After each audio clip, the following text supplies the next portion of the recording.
Salut à tous, donc aujourd'hui on va parler de géopolitique et principalement on va s'axer sur la Chine, sa position à l'international, puis on va voir après dans une seconde partie le deuxième présentateur qui va nous parler des relations entre l'Amérique du Sud et la Chine. Et vous allez voir que y a pas mal de relations commerciales entre les deux et que j'étais pas du tout au courant. Salut à tous. Salut à toi. Pourquoi la Chine fait grand bruit? C'est que, en fait, on va retourner à la théorie du fameux Heartland, qui a été théorisé au début du 20e, je crois. En gros, ça dit celui qui contrôle le Heartland et le Rimland, et il contrôle à peu près le monde. Et ça, les anglo-saxons, ils ont toujours voulu utiliser cette doctrine pour un peu contrôler le monde et avoir leurs ressources. Alors, si on parle en 2023, l'Europe, elle est acquise, en fait, par les États-Unis. C'est une sorte d'état fantoche, hein. C'est contrôlé, c'est bon, c'est docile. C'est un peu comme une sorte de marionnette. Le Moyen-Orient, c'est moyennement maîtrisé encore.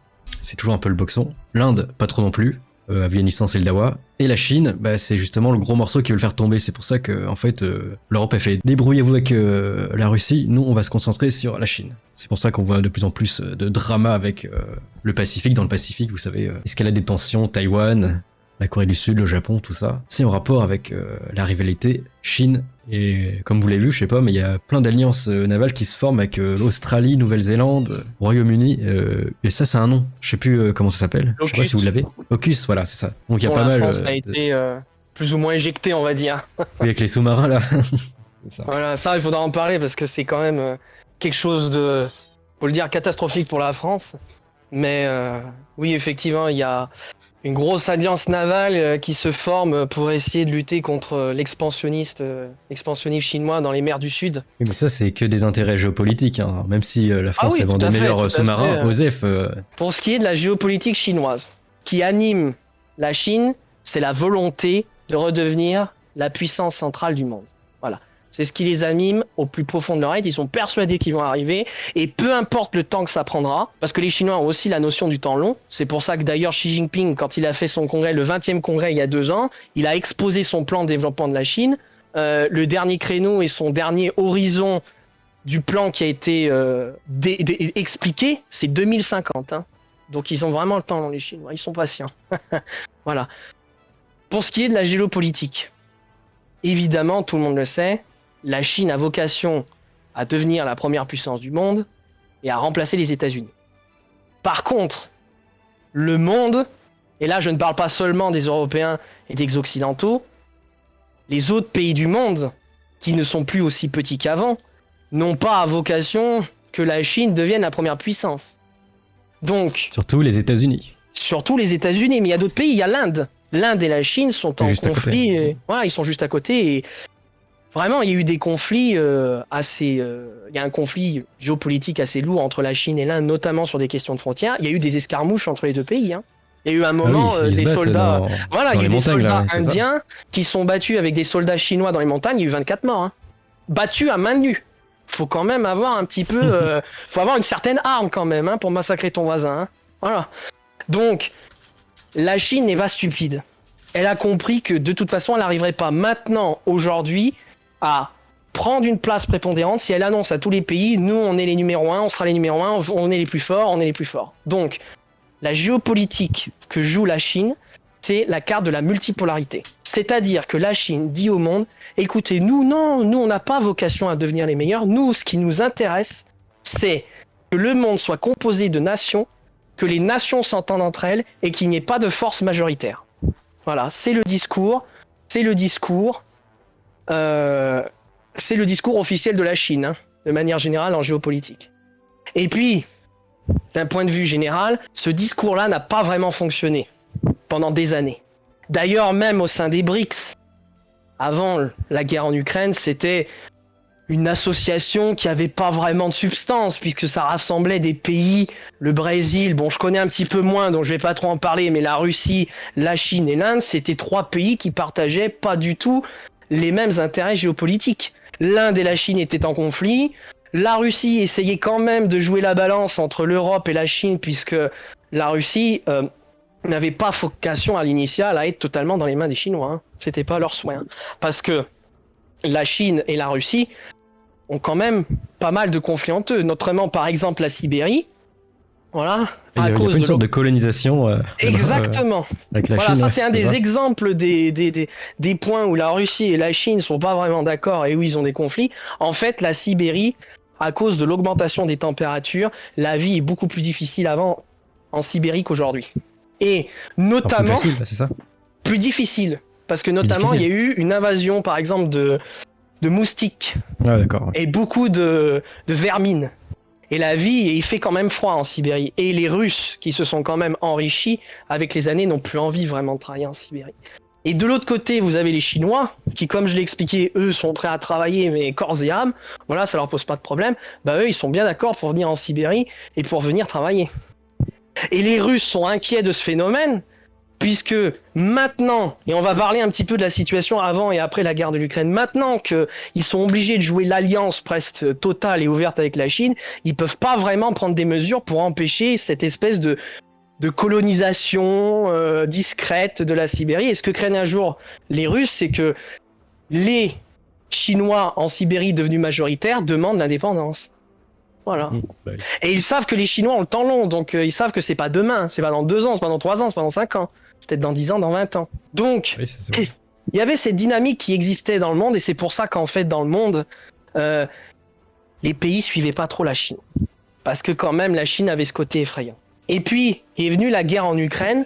La guerre en Ukraine a tout changé parce que ce que vraiment les gens doivent comprendre sur la géopolitique du monde, c'est que la guerre en Ukraine, quand elle a commencé, il y a eu une réponse instantanée des pays occidentaux, mais vraiment forte. Même si on n'a pas envoyé des tanks et qu'il n'y avait pas des soldats américains sur le terrain ukrainien, d'un point de vue financier, on a largué la bombe nucléaire sur les Russes. Hein. On les a coupés de SWIFT, on a piqué tous leurs avoirs, leurs dollars, leurs euros, on a piqué des assets à tous leurs, ce qu'on appelle les oligarques de partout en Chine, on leur a empêché l'accès au terrain aérien, c'est-à-dire pour leurs avions de ligne, on a empêché aussi nos avions de ligne de passer, on a vraiment déclenché la bombe nucléaire financière. Et le monde qui connaît véritablement les fondements, et on va dire l'histoire complète et de pourquoi il y a la guerre en Ukraine, voilà, qui est un jeu d'empire entre la Russie et les USA où l'Ukraine n'est qu'un terrain. Il y a eu quand même une espèce de réaction du monde géopolitique où le monde s'est quand même dit mais les Occidentaux ils font quand même un peu peur parce que si un jour nous on pue un petit peu ou on n'en plaît pas, ils vont peut-être nous faire comme la Russie et on n'a pas besoin d'être en guerre avec eux quoi. S'ils décident, ils vont vraiment être offensifs et nous réserver la bombe nucléaire financière, tout pareil. Donc, quand il y a eu tout ce déclenchement des sanctions, et que la Russie a résisté, parce que peu importe ce que disent, voilà, nous on s'occupe de la vérité, on regarde la vérité objective, ok, on n'est pas là dans le débat idéologique, qui a raison, qui a tort, voilà, on est vraiment dans l'objectivité. La Russie, bon, globalement, a évidemment eu des impacts à cause des sanctions, mais pour selon qu'elle a eu alors l'Ukraine militairement quand même qui se battent contre eux et que c'est pas un combat facile. Hein. Voilà, les Russes ils s'amusent pas hein, en Ukraine. Hein. Sont des combats violents. Ils ont perdu hein, parce que ça les arrange bien. Les États-Unis maintenant ils ont un peu les bras libres. Battez-vous en Europe. On va aller dans le Chine, détail, hein, mais le résultat c'est très simple. Les perdants ce sont les Européens à court terme et les Russes à moyen terme. Hein. Je pense que là on assiste au suicide de l'Europe, le 3e. Hein. Là on est en train de s'auto-suicider au profit effectivement des Américains et surtout des Chinois. Parce que... C'est ça maintenant, il y a que les États-Unis qui ont gagné maintenant, la Chine, vu qu'il n'y a plus trop la Russie qui affaiblit, il y a la Chine un peu toute seule dans le Pacifique contre les États-Unis. C'est peut-être un avis personnel, mais je pense que effectivement les Américains sur le court terme sont gagnants, puisqu'en fait ils vont aspirer, et on pourra peut-être détailler pourquoi, une grosse partie des industries européennes, à cause des prix de l'énergie, mais ça on pourra le détailler plus tard. On a quand même la Russie qui est le pays des ressources naturelles. D'accord, la Russie économiquement ne tient parce qu'elle a des ressources naturelles. Elle a tout la Russie. Elle a du pétrole, du gaz, elle a des matériaux rares, elle a du fer, elle a du charbon, elle a tout la Russie. Il manque l'industrie quoi. Voilà, le pays des ressources naturelles est maintenant a été envoyé dans les mains de la Chine, qui est le pays industrie géant. Que tout le monde réfléchisse 5 minutes. Cette histoire, ça va se conclure comment ? Les Chinois avaient aussi des problèmes énergétiques, là, dans les 5 dernières années. Et je l'ai vécu, moi, dans l'usine en Chine. Des fois, on avait des coupures de courant. Parce que c'est bien joli de construire des usines de partout et avoir une industrie géante, mais il faut pouvoir l'alimenter. Et il faut pouvoir l'alimenter en énergie, en électricité. Ou les transports en pétrole, ou en gaz, peu importe. Et maintenant que la Russie n'a eu d'autres choix, parce qu'apparemment la Russie, ils sont pas idiots, ils savent très bien qu'en faisant ça, ils vont être perdants sur le long terme, mais j'ai l'impression qu'ils préfèrent être les seconds couteaux des Chinois que d'être battus financièrement ou humiliés par les Occidentaux, quoi. Hein. Ils ont fait un choix presque philosophique, quoi. Hein. Bah, ils ont pas trop de choix non plus. Voilà, il y a eu des contrats. Exactement. Il y a eu des contrats énergétiques absolument massifs qui ont été signés entre la Chine et la Russie pour la construction de pipelines, notamment, je crois que c'est des montants du style 130 milliards de dollars, 140, des trucs colossaux, astronomiques. Donc la Chine qui avait des problèmes énergétiques pour faire tourner ses industries, dans les 10 prochaines années, ils seront réglés. Voilà. Et donc la Chine va pouvoir continuer son développement industriel puissance 10. Voilà, en exagérant un peu. Et puis, là, je sais pas si tu vois la carte, justement. Tu vois la carte là que je t'ai mis ? Ouais. C'est toujours la Chine, elle a qu'une façade maritime. En fait, elle est quasiment encerclée par les US et ses alliés. En fait, ça fait un tout gros à fait. bouchon, Non mais il est. Donc là, comment tu veux te déployer en mer, dans le Pacifique, c'est chaud. Hein. Il y a une flotte américaine. Exactement. Mais il est indiscutable que l'OTAN, les pays occidentaux, mais les États-Unis, hein, voilà, parce que l'Europe, elle suit. C'est pas l'Europe qui anime tout ça. Les États-Unis ont eu une stratégie quand même par le biais d'alliances diverses avec d'autres pays, d'encerclement de la Chine et de la Russie. Et que quand les Russes ont demandé maintes fois des garanties de sécurité, on les a toujours envoyés bouler. Et d'ailleurs, je sais pas si vous avez vu récemment notre cher Hollande national qui s'est fait piéger par deux petits Russes taquins et qui a quand même été dire oui, mais en fait, on a négocié les accords de Minsk, c'était pour préparer les Ukrainiens à la guerre.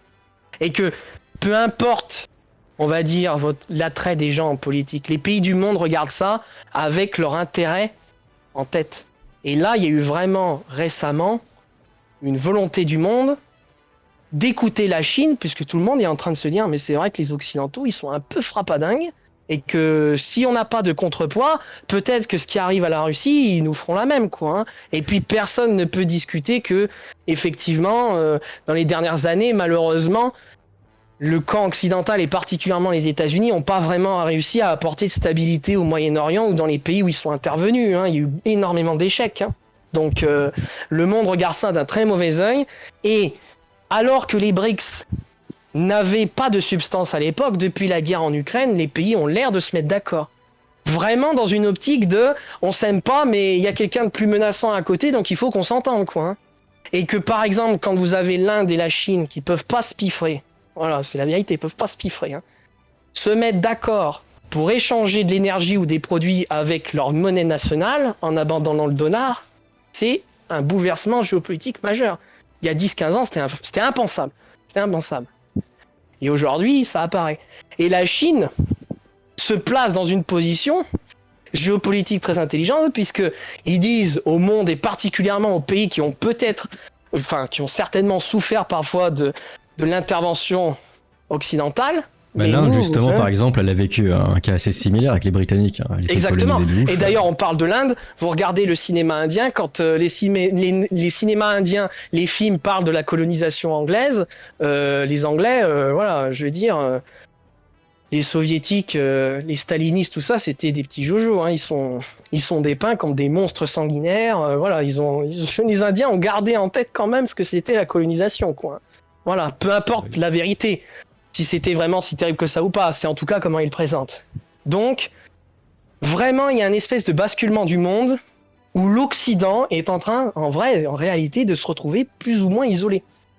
Où les pays du monde commencent à se tourner vers la Chine, qui dit nous, on est des faiseurs de paix. Nous, on est pour les nations.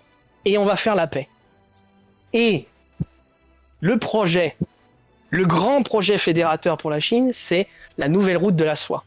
Alors, la nouvelle route de la soie, c'est quoi ? C'est un grand couloir économique que les Chinois prévoient sur le grand continent, sur le continent central du monde, reliant la Chine à l'Europe, à l'Afrique, en passant par l'Amérique du Sud, par des voies maritimes.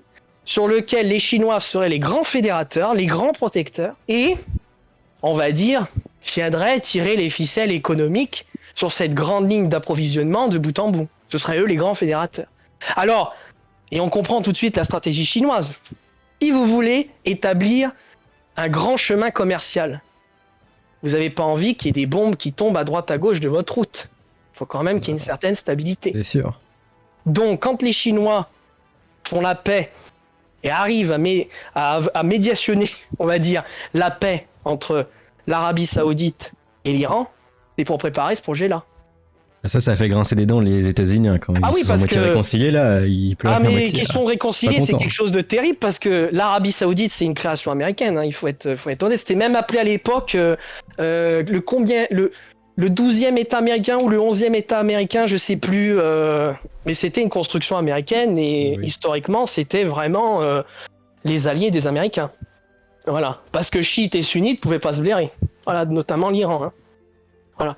Et là, pour que l'Arabie Saoudite se dise bon, je vais m'entendre avec l'Iran, c'est vraiment qu'il y a un basculement géopolitique majeur. Et maintenant que les Chinois ont réussi à établir cette paix, ils sont en train de s'imposer comme les fédérateurs pacifistes du monde. Et l'Europe dans tout ça. De façon commerciale en fait, c'est ça. Voilà. Là par exemple, là je vois, t'as une nouvelle route commerciale là, qui passe par Macao. Là il y a énormément de bateaux qui passent, donc s'ils arrivent à créer celle-là, projet d'une nouvelle route de soie maritime du 21e siècle. Donc elle doit être en cours de projet, celle-là, non? Projet. Celle qui oui, passe tout à fait, toutes sont en projet. En fait, quand on dit, et tu vois bien dans le titre de la... Là, on regarde le détroit, là, il y a un masse de bateaux qui y passent, hein, c'est... oui, mais tout à fait, mais ce sont... En fait, il y a une partie des couloirs qui existent, mais ils sont pas sous protection chinoise. Si tu regardes la carte que je t'ai envoyée, la photo que tu regarderas où sont les bases et les bases portuaires destinées à la protéger, en bleu, tu vois comment les Chinois veulent se positionner. Et ils veulent que ça soit eux qui protègent la route. Pour sécuriser bien le trafic, parce que des fois il y a des pirates en plus ici. Là. Et pour éjecter les Américains. Voilà, c'est eux qui protégeront pas les autres. Hein.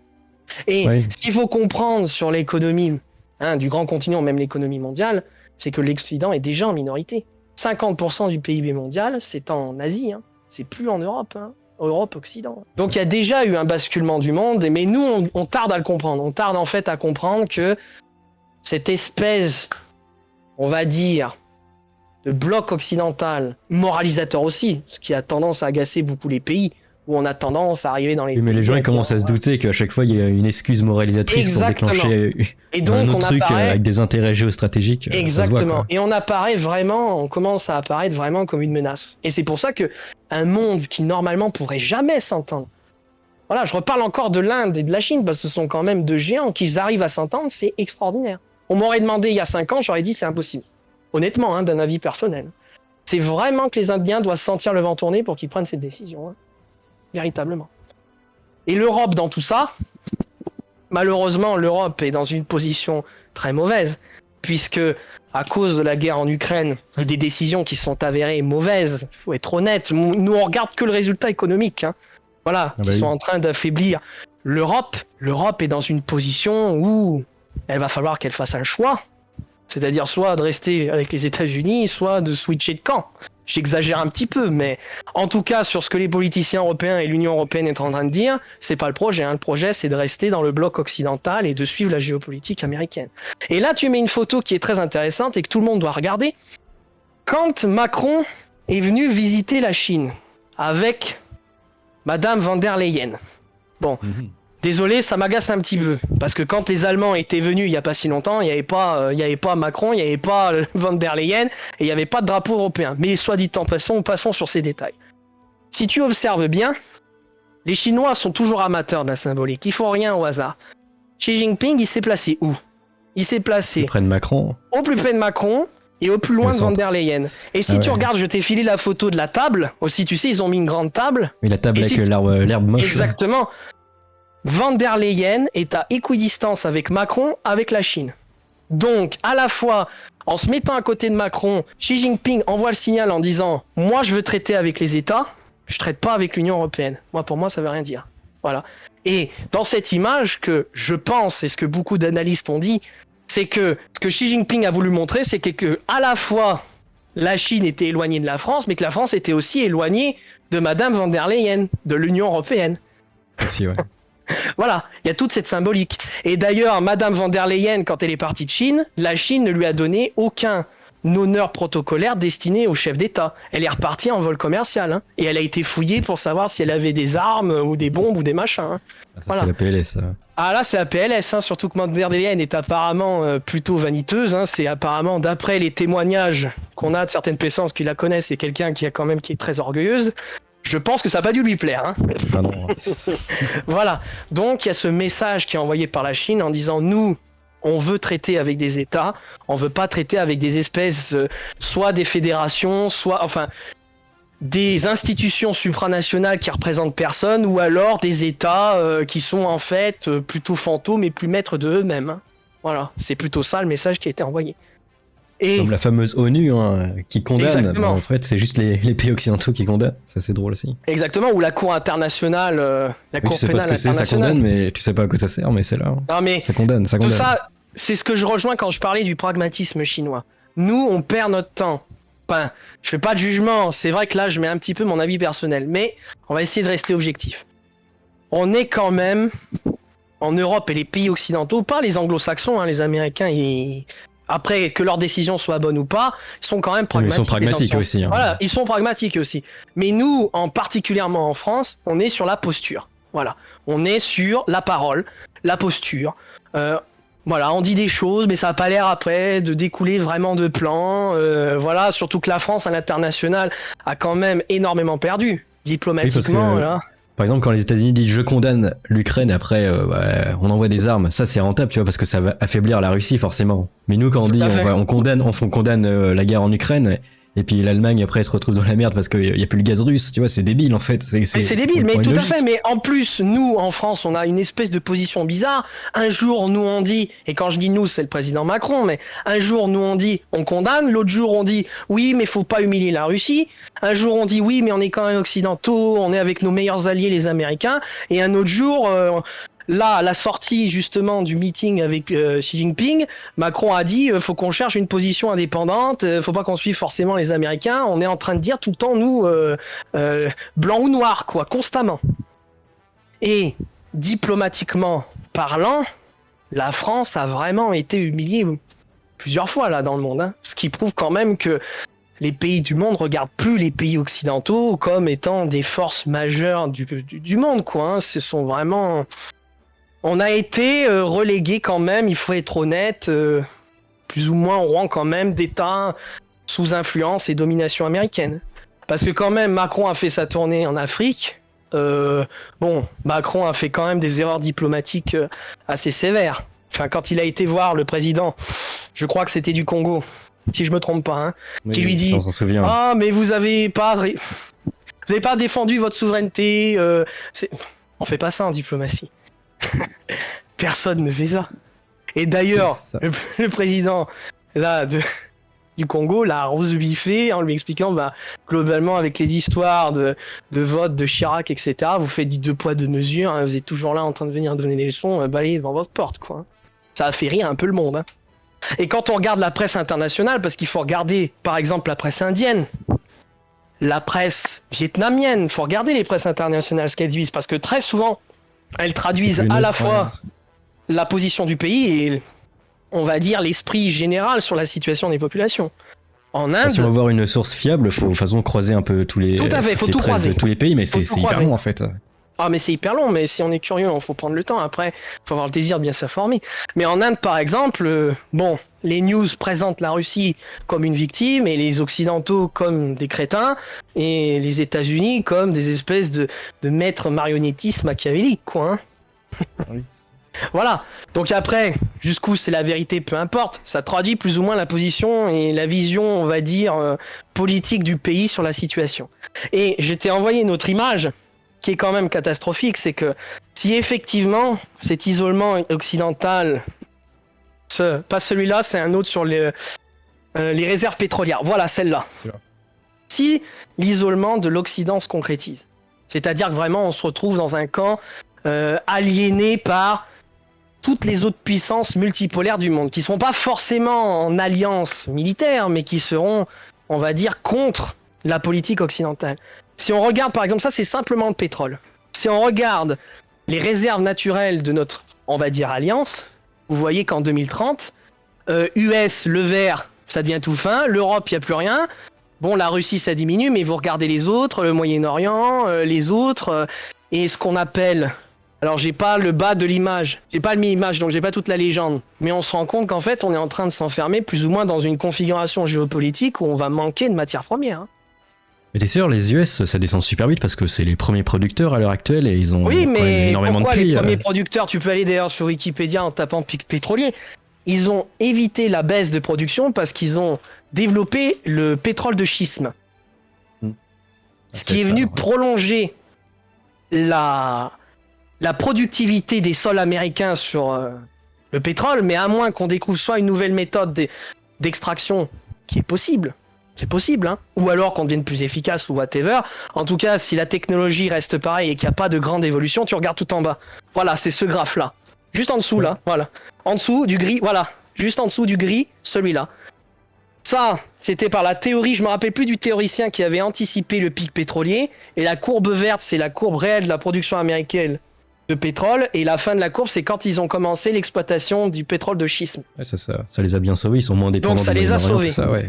Voilà. Sachant que les Américains, ils ont aussi un avantage, il y a aussi le Canada qui a des réserves de pétrole. Donc, oui, c'est énormément aussi, ils en ont voilà, énormément. Donc, on va dire que pour les Américains qui vont tout garder pour eux, hein, faut être honnête, hein, dans l'aube 2030, je suis pas si inquiet pour eux. Par contre, nous, je sais pas ce qu'on va te mettre sous la dent, mais ça risque d'être compliqué. Hein. Il faut choisir un maître, quoi, c'est pas le choix, autrement t'es foutu. Hein. Voilà, alors, soit il faut choisir un maître, soit il faut être indépendant. Soit il faut... En fait, c'est... Pour l'instant, les Indiens, eux, ils considèrent pas qu'ils sont en train de choisir leur maître chinois. Ils sont en train de... Les Indiens, ils disent, nous, on va s'entendre avec les Chinois parce qu'ils défendent la multipolarité et que nous, c'est ce qu'on veut. On veut pas être sous l'égide d'un maître. Voilà. Donc il y a ces deux camps qui s'affrontent. Il y a soit le monde sous l'hégémonie américaine, soit la multipolarité. Voilà. C'est... Géopolitiquement, objectivement, c'est ce qui est en train de se passer, quoi. Hein. Voilà. Le problème, c'est que... L'Europe s'est mise dans une situation très compliquée en suivant les Américains, surtout avec l'échec des sanctions avec la Russie qui a vraiment humilié l'Europe. Hein. L'Europe est passée vraiment pour des crétins. L'Europe d'un point de vue industriel, parce qu'au final la richesse et la géopolitique rejoignent l'économie. Hein. Voilà, c'est le nerf de la guerre. Voilà. L'Europe est dans une situation, particulièrement la France, difficile. Il faut comprendre que l'énergie... Et quand on dit l'énergie, c'est pas que l'électricité. Hein. C'est le pétrole, le gaz, l'hydroélectricité. Voilà, l'énergie de manière générale, c'est quasiment, avec coefficient 1 pour 1, l'économie d'un pays. C'est-à-dire que tu diminues l'énergie disponible d'1%, l'économie du pays est en récession d'1%. Hein. Voilà. Ah, vu que tout est dépendant de l'énergie. Donc. Et oui, tout est dépendant. On est une société basée sur l'énergie, avant tout. Et sans énergie, c'est facile à comprendre. Si vous avez plus de pétrole, si vous avez plus d'électricité, bon, vous mangez des radis, hein, vous mangez des racines, hein, ou l'écorce des arbres. Hein. Voilà. T'as plus d'armée après, t'as plus rien. Et t'as plus d'armée. Parce que le problème, c'est que l'Europe maintenant, d'un point de vue industriel et économique, c'est la zone géographique où l'énergie est la plus chère. Les normes environnementales sont les plus lourdes. La France, c'est le pays le plus taxé au monde, avec le code du travail le plus dur. Et la dépense sociale la plus élevée du monde. Si ça change pas, à votre avis, ça va finir comment? Ça risque de pas bien finir. Ouais. Et que, en même temps, et ça c'est très important de le voir, les États-Unis, qu'est-ce qu'ils ont fait là pendant la faiblesse énergétique de l'Europe, qui a un gros impact sur l'industrie? Eh bien... C'est pas eux qu'ils ont vendu, ils nous ont vendu à la place, ils ont pas compensé eux, par hasard? Et ils nous ont vendu, d'abord tu as raison, du GNL, enfin du gaz liquéfié, 6 fois le prix standard aux États-Unis, donc ils nous le vendent 6 fois plus cher. Ouais, voilà. C'est ça. Voilà. Et deuxièmement, vous avez vu que Biden a pris, alors on dit Biden, mais on va dire le gouvernement américain a pris une mesure qu'ils appellent anti-inflation et développement industriel, sur lequel en fait Biden a dit, et les Américains ont dit, voilà, si vous venez construire des voitures chez nous et fabriquer des batteries chez nous, non seulement vous serez subventionné, mais vous aurez accès au marché américain. Mais si vous faites des véhicules électriques ou des véhicules en dehors des États-Unis, vous ne pourrez pas accéder à notre marché. Les Chinois ont fait pareil. Et les Européens, qu'est-ce qu'ils ont fait? Les Européens, ils sont restés sur le libre-échange. Ah, nous, c'est le libre-échange. Le dogme. Nous, on a quitté le pas. Ce qui est un petit peu ironique dans l'histoire. En fait, dans le passé, les pays occidentaux, incluant la France, étaient des pays qui étaient plutôt pragmatiques dans la réalité, vraiment terre à terre.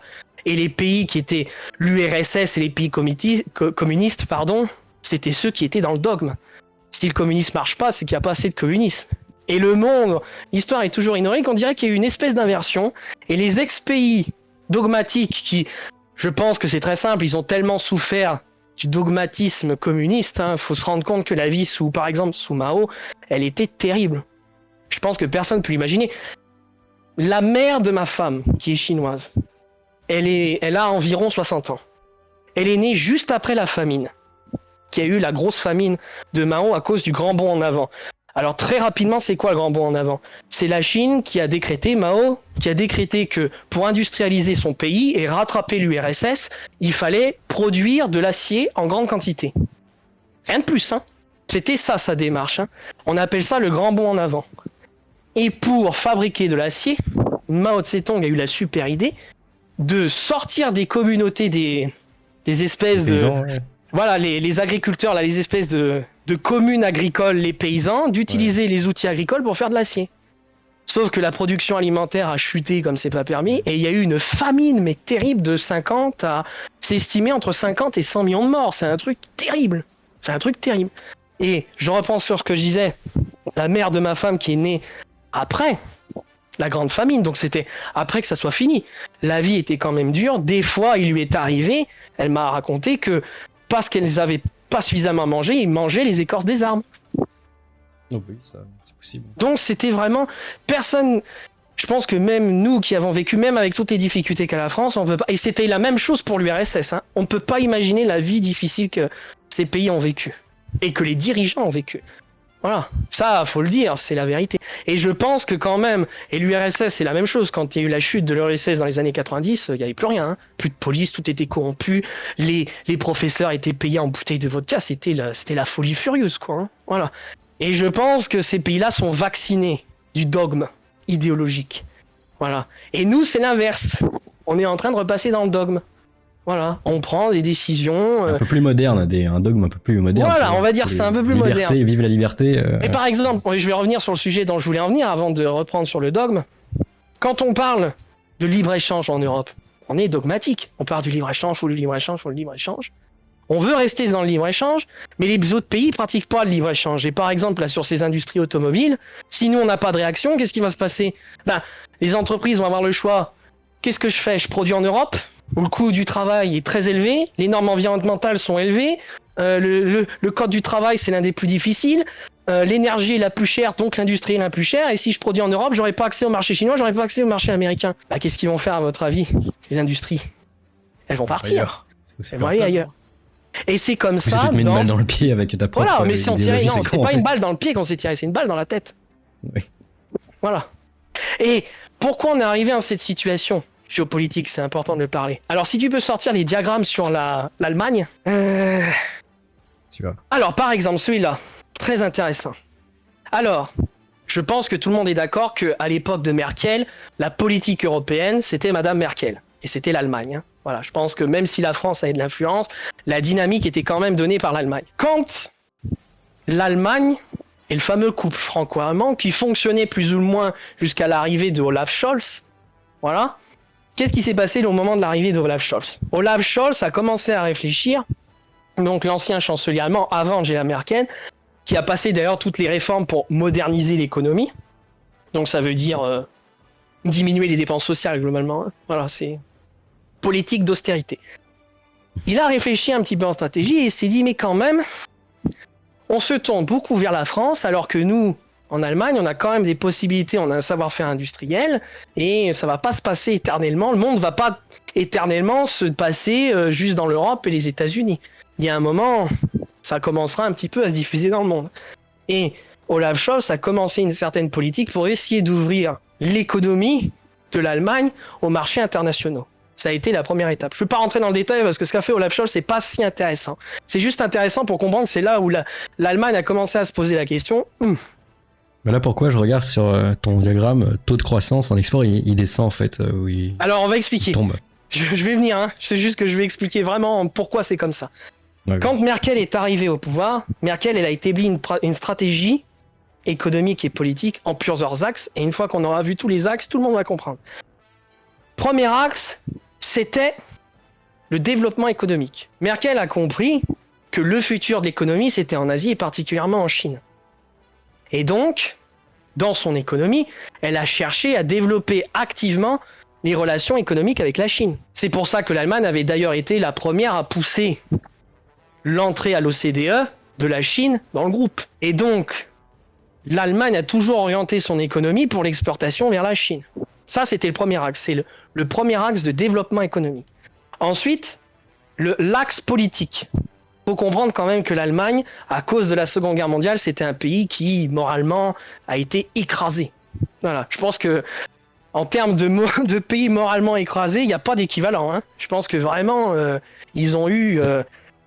Le Japon à la limite, mais dans une moindre le mesure. Japon, pas vraiment, puisque les Japonais, par rapport à ce qu'ils ont fait aux Chinois, les Chinois leur disent hey, vous avez quand même fait quelques crimes chez nous.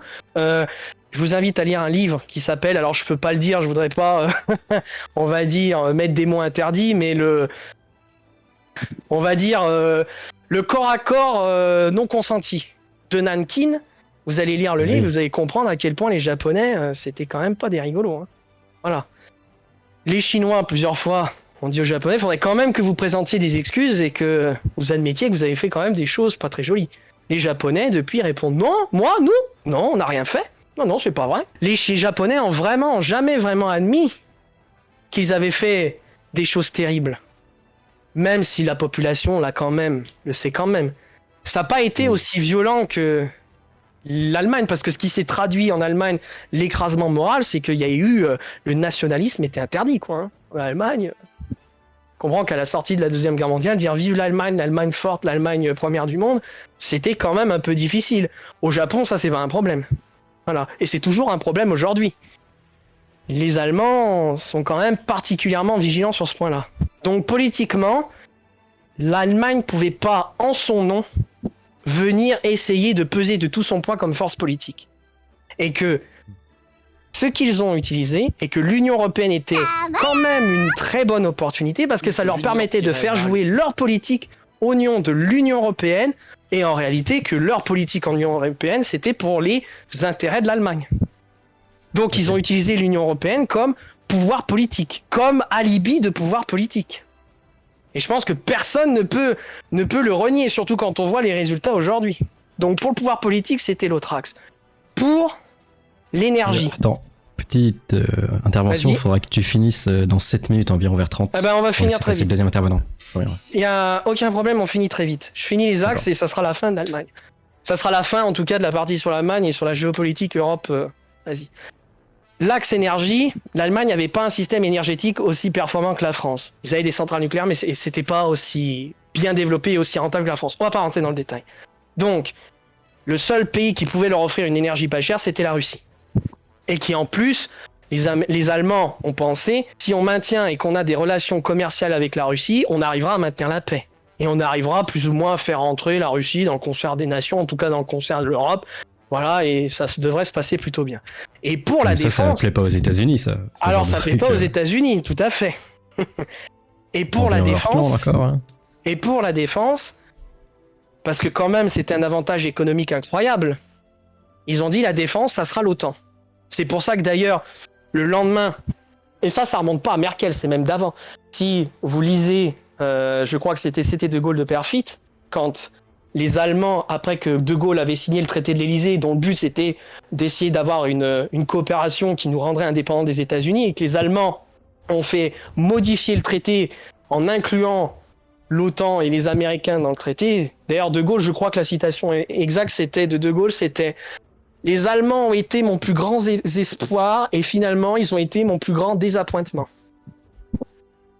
Et d'ailleurs, à cause de ça, De Gaulle était tellement furieux qu'il a été reconnaître la Chine de Mao comme étant la vraie Chine. Mais ça, c'est une autre histoire. Et donc, la défense, c'était l'OTAN. Et ça, c'est les axes qui ont animé la politique de l'Allemagne.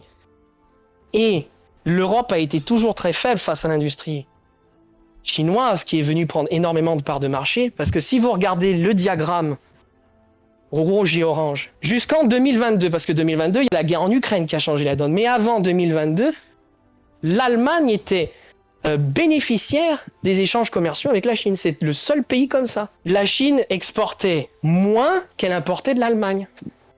Donc c'est pour ça que les Allemands ont toujours incité l'Europe. Mais ça, c'était surtout les automobiles, ça cartonnait là-bas à l'époque en Chine. Alors il y a les automobiles, il y a les machines-outils aussi, il y a beaucoup de matériel industriel.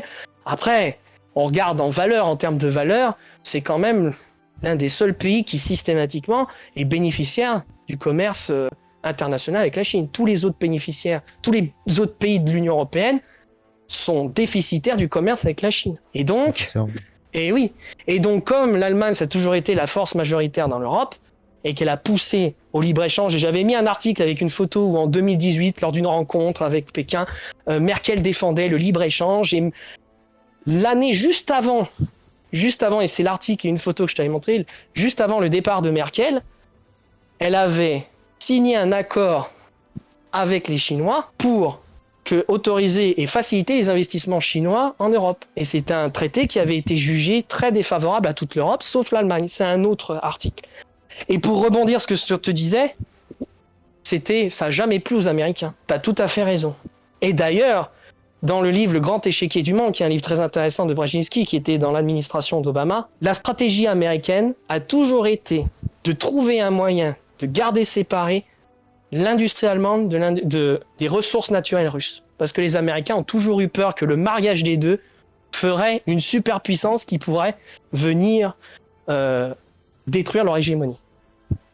Oui, c'est ça, parce qu'après, tu n'as techniquement plus besoin des États-Unis si finalement c'est entre les deux, en fait. Et pourquoi les Américains ont poussé à la guerre en Ukraine, et pourquoi d'ailleurs, c'est certes, faut être honnête, c'est probablement eux qui ont détruit Nord Stream, parce qu'ils se sont assurés que le mariage de la Russie, c'est plus possible maintenant, c'est divorcé, et que l'Allemagne maintenant n'a d'autre choix que de se ranger dans le camp américain, et toute l'Europe. C'est logique. Et pour l'armement, je finis juste là-dessus 2 minutes. Et pour l'armement, qui est vraiment la clé de voûte, les Américains, pour être sûrs qu'on soit bien dépendant d'eux, ils veulent... Ah oui, le pack, c'est pas le pack F-35, on prend tes F-35... Ah mais il y a eu plein de packs.